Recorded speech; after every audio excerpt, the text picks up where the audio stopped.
Hello, my name is Benkert. I teach history at Arizona State University, and my topic is Bystanders, Resistance, Rescue, and Aftermath of the Holocaust. And what I want to do with you is to just think about these categories and group human behavior in the Holocaust together. Bystanders, beneficiaries, perpetrators. Think about resistors and rescuers and the aftermath of the Holocaust. So these are the three big topics that we have to cover. And then I'm going to give you some kind of resources, particular links to primary sources and a bibliography on all the kind of terms we discussed in this video.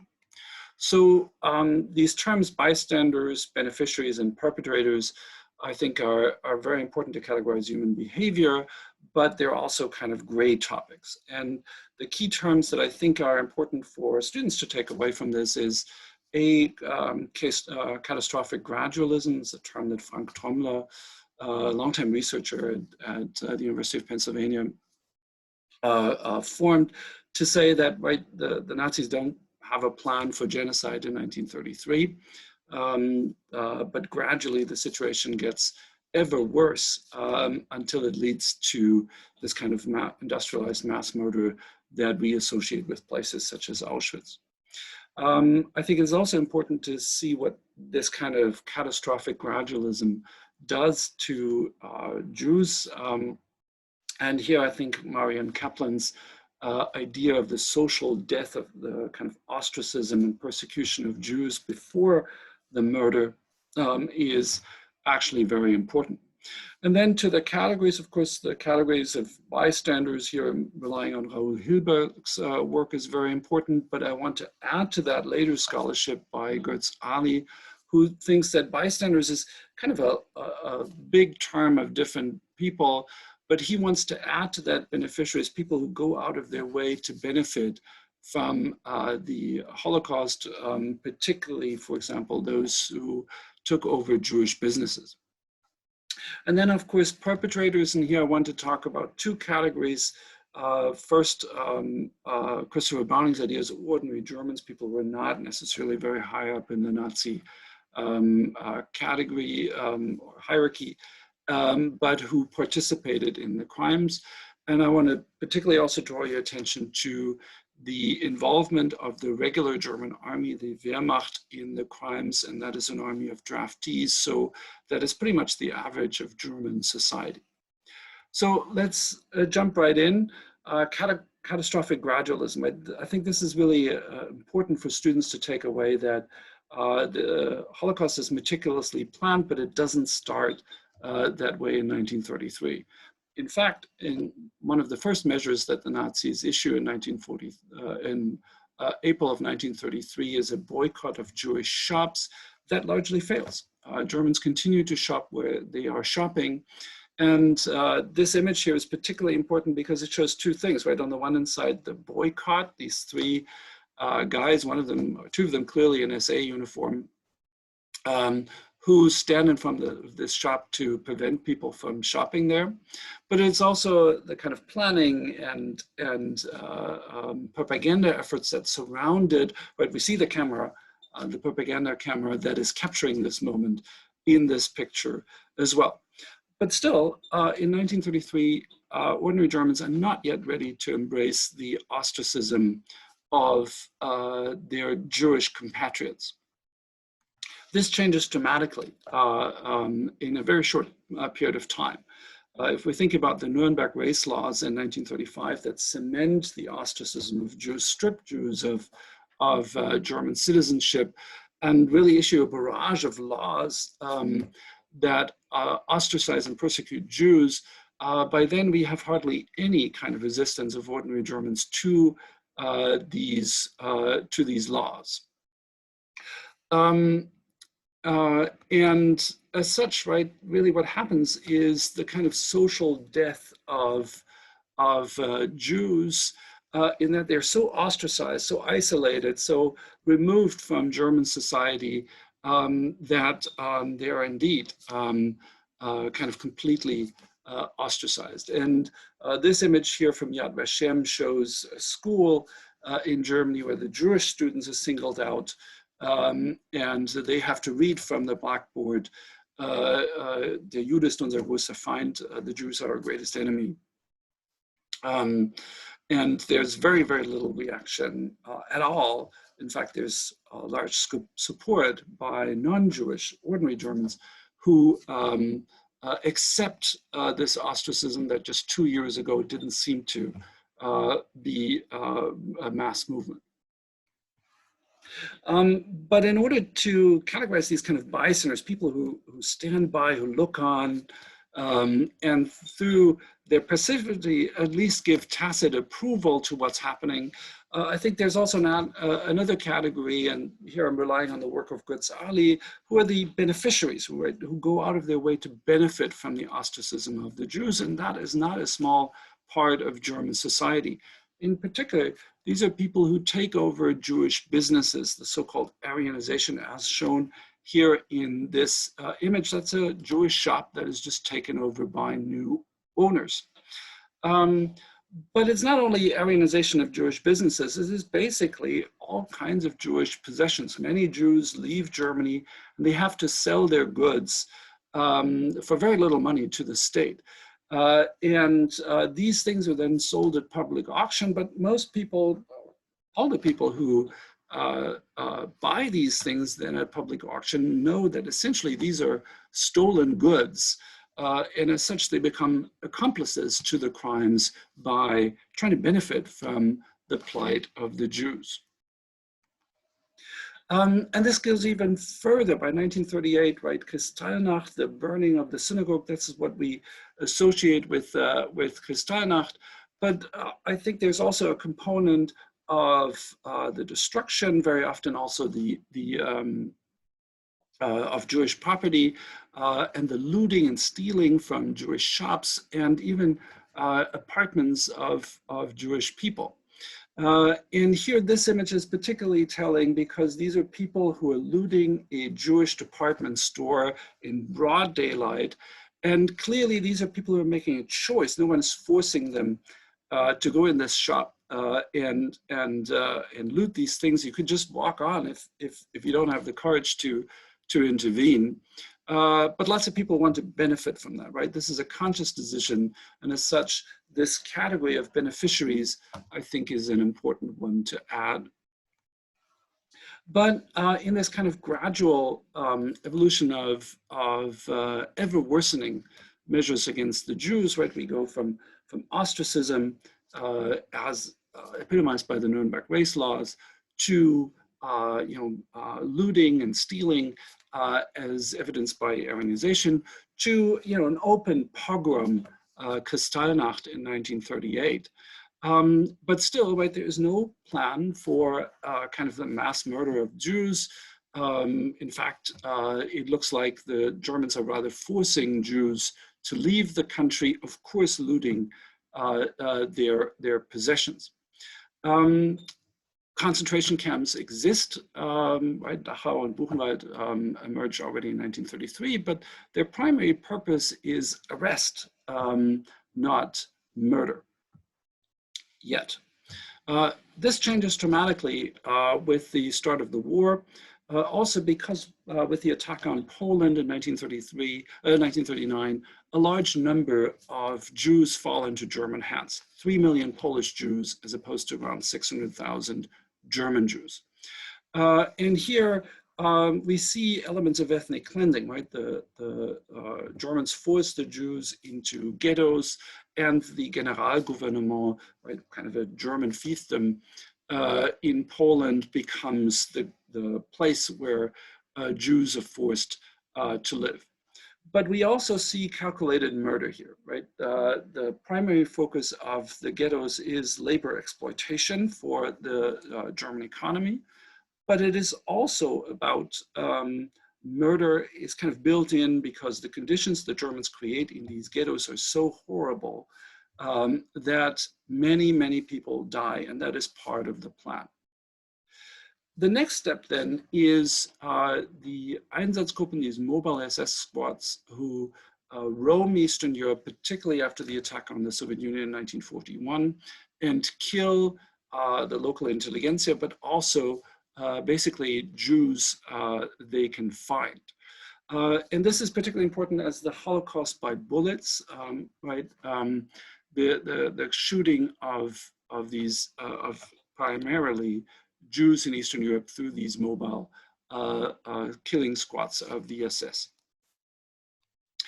And this then morphs very quickly into the industrialized mass murder in places such as Auschwitz, and that decision was finally communicated at the Wannsee Conference in January 1942, where kind of places such as Auschwitz become the center of the industrialized killing.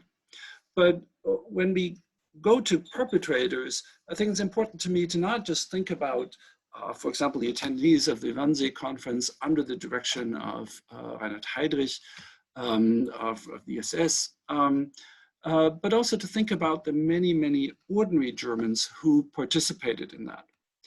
And in particularly the Wehrmacht, the regular German army, is important to note here, because here we have regular draftees of the German army.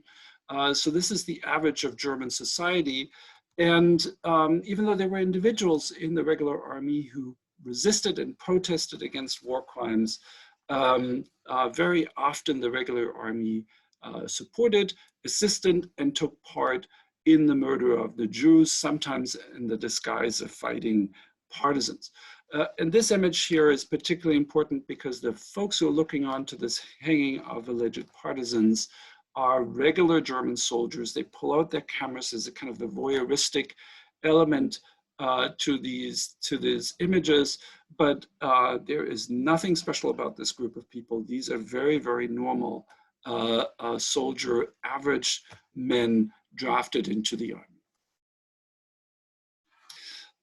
And if we're talking about the camps and the kind of industrialized mass murder, this is a map of camps and sub-camps that was done by the United States Holocaust Memorial Museum.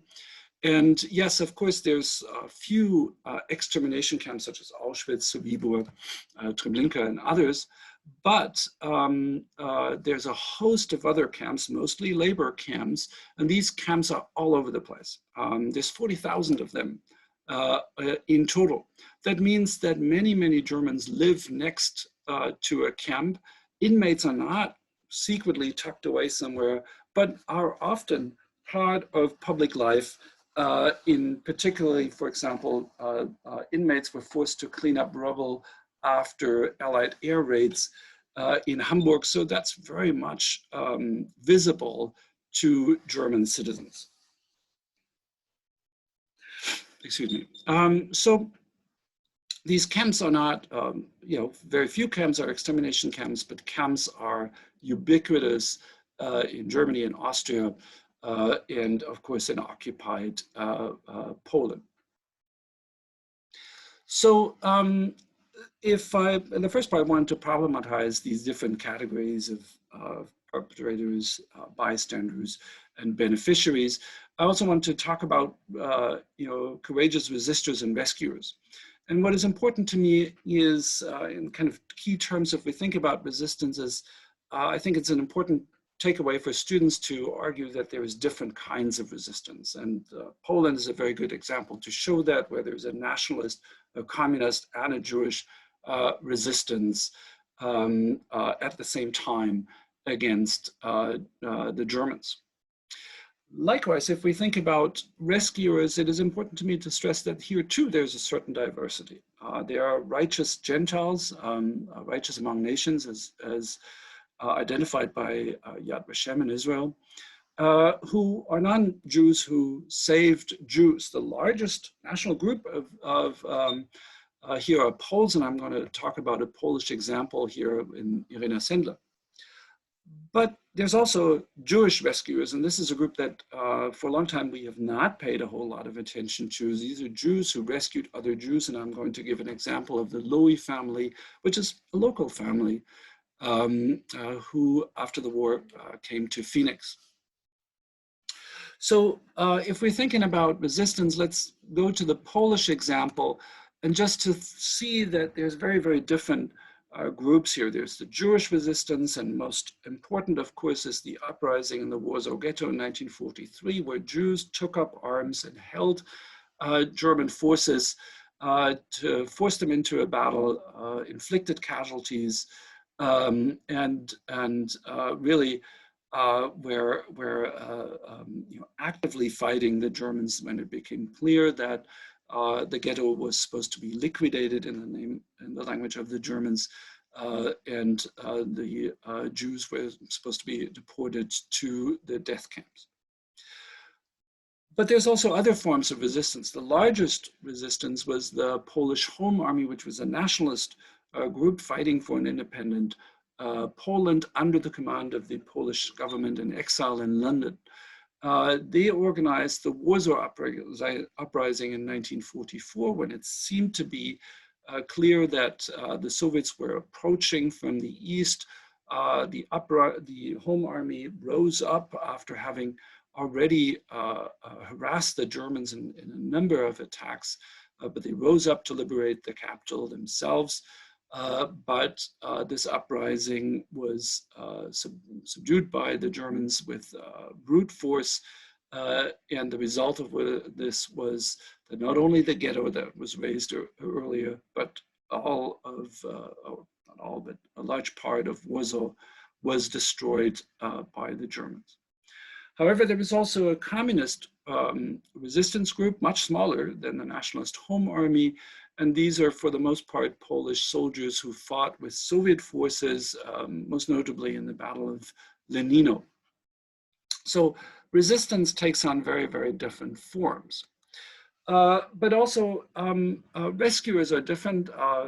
They come from a host of nations, all nations occupied by the Germans, also other nations, for example, foreign diplomats who helped rescue Jews.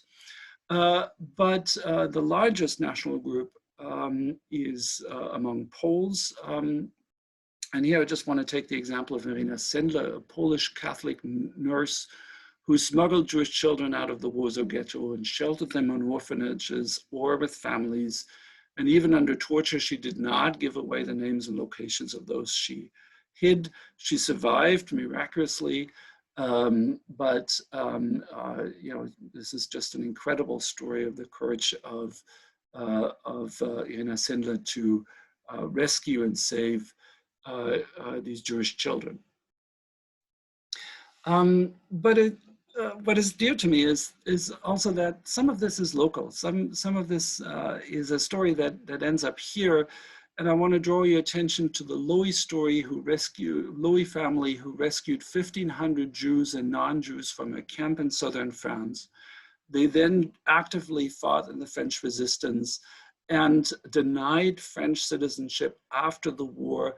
They helped found a synagogue in downtown Phoenix, Beth Hebrew. And this is a story that is preserved in the Arizona Jewish Historical Society and their archives. And it is just a fascinating story.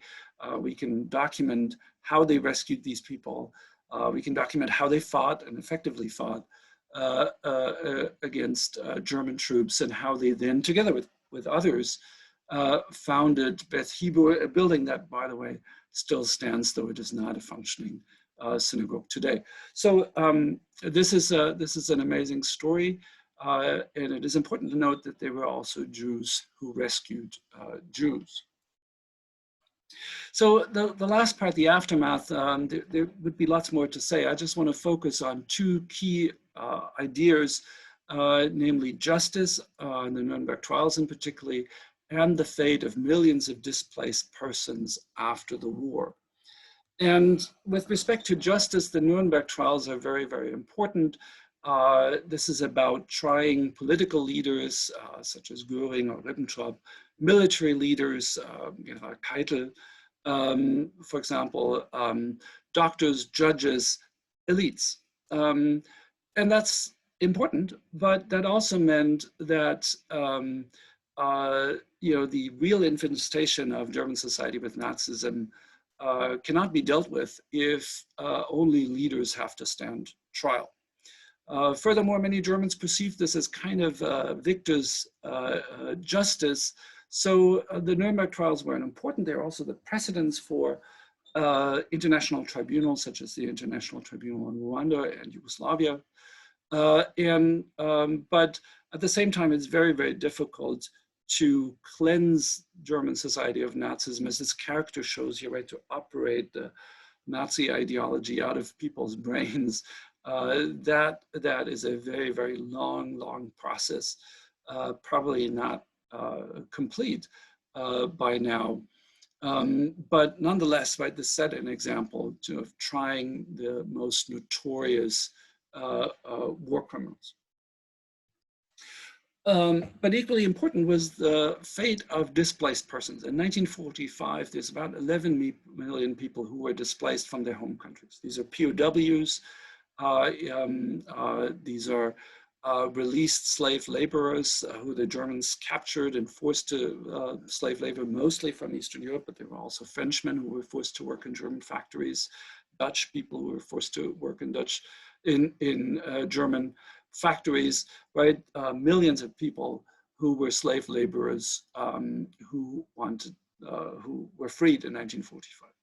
But a large group is also survivors of the Holocaust. And the Allies applied the principle of repatriation of DPs to their countries of origin. For many, that was their greatest wish, right? Frenchmen wanted to return to France. But for some, this was not possible. Especially surviving Jews feared living among perpetrators, bystanders, and beneficiaries. And clearly, in Germany, that is the case. But there were collaborators with the Nazis in all countries the Germans had occupied. There were bystanders, there were beneficiaries, and the return to these countries was difficult. There's also renewed persecution in Eastern Europe, in Kielce, in Poland. There's even a pogrom against returning Jews, survivors of the Holocaust, who wanted to reclaim their property only to find that others had taken it. Many Eastern Europeans also feared communist persecution. So repatriation is a good idea, but there are groups for whom that is just not an option. That brought, after long deliberation, the United States were not the first to take in people to think about how to deal with displaced persons, refugees, if you will, in other countries. The United States ended up being the largest recipient of displaced persons, many of them Jews, survivors of the Holocaust, but also many Jewish displaced persons immigrated to Palestine illegally, and then after the Israeli independence, then legally to Israel. So this sheer humanitarian task of dealing with millions of displaced people in the aftermath of the Holocaust, many of them survivors of the Holocaust, I think is an important lesson for students to discuss. And lastly, I wanted to give you some resources. The very first thing that I want to do is look at resources just for educators, and there's a fellowship for teachers at the United States Holocaust Memorial Museum. The deadline's every February.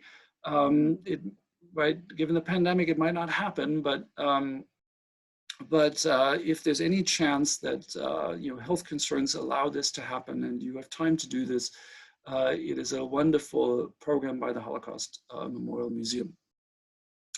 The United States Holocaust Memorial Museum also has survivor testimonies, a large number of them that you can look at their website. There's, by the way, Fred Lowy, also the important Jewish rescuer who settled here in Arizona, he gave testimony there. You can listen to that. But there's also teacher resources, full lesson plans, virtual field trips, really excellent materials from the United States Holocaust Memorial Museum and through Echoes and Reflections. So these are things directly geared towards educators. But there's also a lot of primary source collections from the Holocaust Museum where you can look at original documents and share them with your students. But also from a website called German History in Documents and Images. This was done by the German Historical Institute in Washington. mostly these are perpetrator documents. But among them, for example, the orders of Hitler himself, the infamous Barbarossa decree to shoot partisans and allowing the German army to use gratuitous violence against the civilian population. They're very, very well edited and translated and available on this website.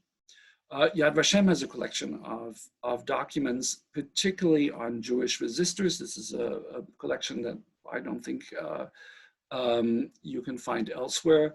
And that's one of the big things that Yad Vashem does. Of course, righteous among nations, righteous Gentiles, to identify and collect information on them. With respect to the Nuremberg Trials, these are largely digitized and searchable. Harvard University has that. Yale University has another project on this. So anything concerning the Nuremberg Trials is publicly available. On Displaced Persons, the Holocaust Memorial Museum, and particularly I want to draw your attention to the David Boder archive. David Boder was an American Jewish sociologist who, right after the war, went to Europe and interviewed people in displaced persons camps. So very often, these are the first very raw voices of the Holocaust that were collected. So this is an important archive. And there's also a LibGuide by ASU Library that's public that lists primary sources on the Holocaust that you may find helpful. So lots of material there. I also wanted to give you some books on all of the kind of themes that we discussed in this lecture. Saul Friedländer on catastrophic gradualism. Marianne Kaplan, I talked about her on social death. Her book, Between Dignity and Despair, is really a kind of the leading book on Jews in Nazi Germany. Raoul Hilberg's Perpetrators, Victims, and Bystanders is the classic distinction of these different categories of human behavior, which is then kind of expanded to this kind of idea of beneficiaries by Götz Ali. And with respect to perpetrators, particularly in the regular German army, the Wehrmacht, that's a very hot topic. I want to recommend Felix Römer's book, Comments the Wehrmacht from Within, because he had access to an entirely new source. Apparently, the Americans made wiretappings, listening into conversations between German POWs in their captivity. And these were only recently found. We did not know that they existed in the National Archives of all places. And what is amazing is that these German POWs in American hands in America, far away from the war, it's clear that the war is over for them. What they often talk about is participation in war crimes. So that shows how ubiquitous these crimes were, often part of the Holocaust, and how with what ease these regular German soldiers talk about it. So this really means that ordinary German soldiers, the regular army made up of draftees, was part and parcel of the crimes. Of course, Christopher Browning's study of police battalions who were part of these kind of Einsatzgruppen murders, but who were also ordinary middle-aged German men, is a path-breaking study that I also recommend. And then the Anti-Defamation League has a wonderful guide towards resistance. And then Righteous Among Nations, Mordechai Paldil, a researcher at Yad Vashem, wrote the most important book here. But I also want to draw your attention to his book, Saving One's Own, which is a path-breaking study of Jews who rescued Jews. So this is really a very important work, and I see that the story of the Lois, which is not part of Mordechai Paldil's work, is very important, and it is dear to me in particular because it is a local Arizona story. So I hope you find these resources useful. I hope you find these topics useful. And thank you very much for listening.